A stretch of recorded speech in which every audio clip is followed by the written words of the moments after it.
Aujourd'hui, je m'entretiens avec Sandrine Rampeneau. Sandrine est propriétaire de Shiny Pro, située à Port-Daniel, dans la MRC du Rocher-Percé. Sandrine nous parle des raisons qui l'ont amenée à quitter la France pour s'installer en Gaspésie. Sandrine Rampeneau, merci beaucoup de nous permettre de vous connaître davantage. Ça me fait plaisir. Madame Rampeneau, vous êtes originaire de la France, donc vous êtes arrivée en Gaspésie en quelle année? En 1996, en octobre plus exactement. Et qu'est-ce qui vous a amené à vous installer en Gaspésie? En fait, c'est un choix de vie au départ, de quitter la France et puis ces turbulences. Et puis pour venir m'installer dans un pays comme le Canada, puis bien sûr le Québec et la Gaspésie. Quand tu as changé de vie, on change de vie. J'étais à Paris, donc je ne suis pas parisienne, mais j'étais à Paris pour les études. Et puis en changement de vie, c'en est tout un. C'en est tout un, j'imagine, oui. Qu'est-ce qui vous a amené à fonder votre entreprise?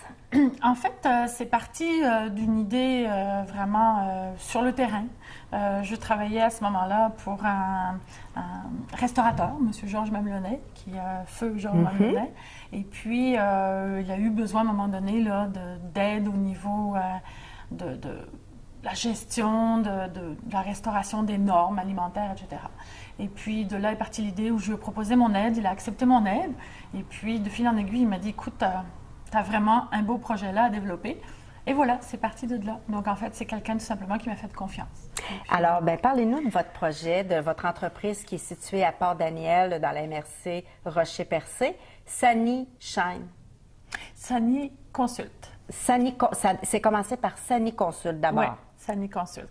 Donc, Sani Consulte, c'est la division de consultation et de formation qui, elle, s'occupe principalement d'accompagner les exploitants alimentaires, que ce soit au niveau de la restauration, que ce soit au niveau de l'hébergement, de l'industrie de transformation alimentaire, surtout au niveau des pêches, puisque je suis spécialisée dans les pêches, et bien de les accompagner au niveau tout du processus qualité qui sont régis par l'Agence canadienne d'inspection de l'aliments, par le MAPAC. Donc, en fait, j'ai une formation à ce niveau-là, et puis j'accompagne, je forme la main-d'œuvre, et puis je développe les compétences dans ce sens-là. Donc, moi aussi, je dois me mettre à jour tout le temps par rapport à ça. Et comme femme d'affaires, quels sont les défis auxquels vous devez faire face ou auxquels vous avez fait face au cours des dernières années? Les défis auxquels j'ai fait face, bien sûr, parce qu'ils sont plus féminins que masculins, je ne sais pas, je ne suis pas prête à le dire, je ne sais pas exactement, parce que chacun vit ses propres expériences. Les défis, la construction d'un nouveau bâtiment avec peu d'entrepreneurs qui font peut-être suffisamment confiance, avec aussi des marges, des roulements de fonds à avoir, etc. Donc là encore, un peu moins de confiance de la part des institutions financières ou autres. Donc, mais en général, ça se règle quand même assez bien. Donc, mais c'est toujours des défis. Toujours. Dites-moi, ici, c'est quand même nouveau. Vous me disiez tantôt que vous avez mis sur pied cette nouvelle entreprise sur la route 132 tout récemment, en mars 2017. C'est ça. Donc, en 2010, j'ai acheté un ancien dépanneur Petro-Canada. Nous sommes restés à l'Étroit pendant plusieurs années, pas mal à l'Étroit. Et puis, donc en 2016-2017, j'ai fait le saut de vraiment agrandir de plus de 2800 pieds carrés l'entreprise. Donc, c'est ça. Et dites-moi, quels sont les projets pour vous, pour les prochains mois, les prochaines années? J'en ai quelques-uns. Je ne les dévoilerai pas tous. Secret d'affaires, c'est un secret d'affaires. Tout du moins, c'est comme ça que parfois on arrive à percer. Je vous dirais que toujours dans le nettoyage industriel, on est très spécialisé donc dans l'hygiène, la salubrité, mais on offre un service clé en main, donc de la consultation aux produits, aux équipements de lavage, et maintenant on offre également la main-d'œuvre en fait en lavage.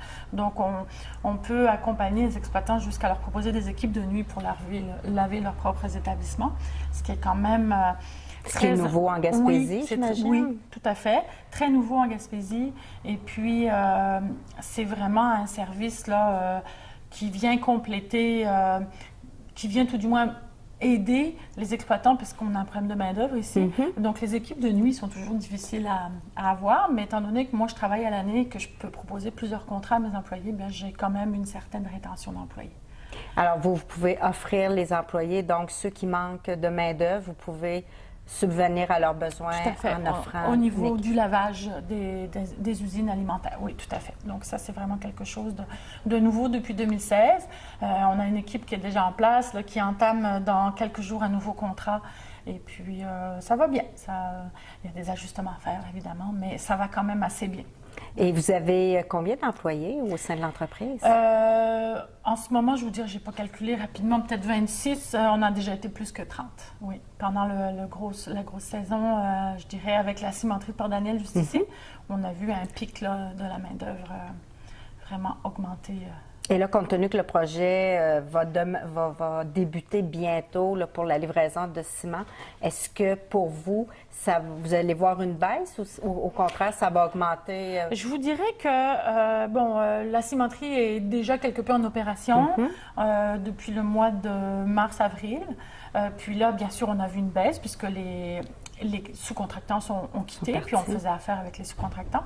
Mais ceci dit, on est quand même là encore, on est très présent, on a une très belle entente avec les gens de Ciment Mécanisme, et puis on s'occupe de leurs locaux, on s'occupe de l'entretien, on s'occupe de la mise à niveau, en cirage, etc. Et puis, on a une très bonne relation d'affaires là, donc. Puis au niveau des fournitures, bien sûr. Et selon vous, comment va l'économie en Gaspésie? Selon moi, l'économie va bien.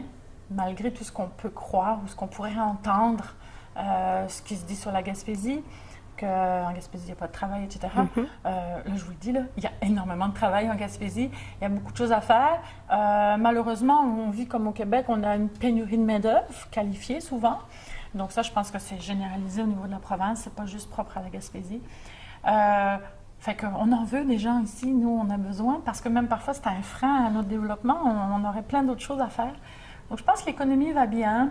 Il faut simplement, je pense, donner le vrai son de cloche là, aux gens, de dire il y a du travail en Gaspésie, puis on a besoin de gens en Gaspésie. Alors, s'il y a des gens qui nous écoutent et souhaiteraient vivre au bord de la mer, profiter du salin, profiter de la Gaspésie, quels seraient dans le fond, les métiers ou les professions dont vous auriez besoin en Gaspésie?